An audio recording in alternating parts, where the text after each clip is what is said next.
வயதான முதியவர்களுக்கு அந்த உதவித்தொகை திட்டமே கலைஞர் தான் கொண்டு வந்தார் ஆரம்பத்தில். இப்போது 1500 ரூபாய் 1500 ரூபாய் மாற்றுத்திறனாளிக்கு 2000 ரூபாய் என்று வழங்கி கொண்டு இருக்கிறார்.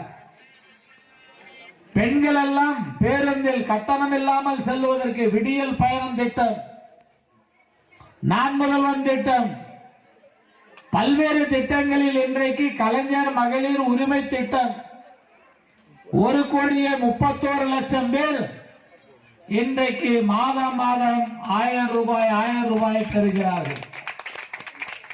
இதை பொறுத்துக் கொள்ள முடியாமல் மோடி அவர்களும் எடப்பாடி பழனிசாமி அவர்களும் இதை நிறுத்த வேண்டும். ஏன் நிறுத்த வேண்டும்? தேர்தல் வருகிறது.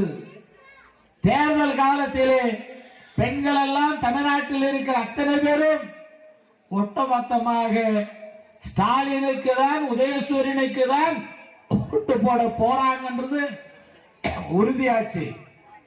அதால அவங்க அதை நிறுத்தணும்னு ஒரு சதி திட்டம் திட்டாங்க.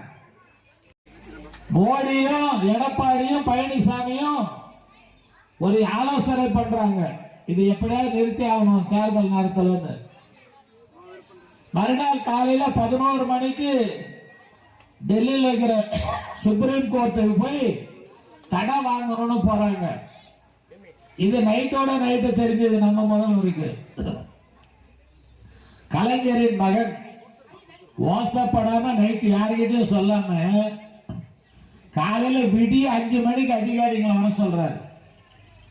5 மணிக்கு வந்து பிப்ரவரி மார்ச் ஏப்ரல் 3 மாதங்களுக்கு உண்டான உரிமை தொகை 3000, கோடை காலத்திலே வெயில் காலத்திலே பெண்கள் வெளியே வேலைக்கு செல்வதில் சிரமம் இருக்கும், அதற்கு ஒரு 2000, 5000 கையெழுத்து போடும் சொல்லி 5 மணிக்கு உத்தரவு போட்டு 6 மணிக்கெல்லாம் அவங்க பேங்க் கணக்குல 5000 போட்டார் முதலமைச்சர்.